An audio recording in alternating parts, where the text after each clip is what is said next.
Hi, this is Al with Golden Gates Security.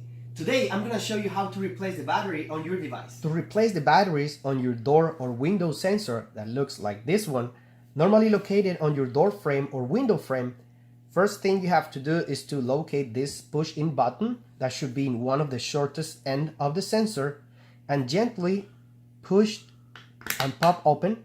If, worst case, the sensor gets detached from the frame, give us a call and we'll send you a replacement. Inside, you will find two CR2032 batteries.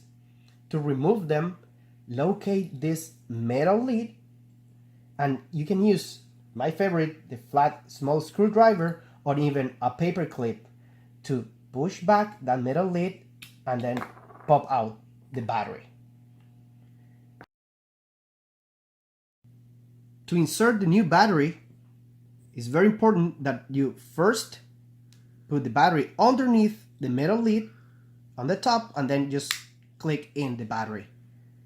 To put the sensor back into the cap, just match these two little flanges with the gaps and then just gently pop it in.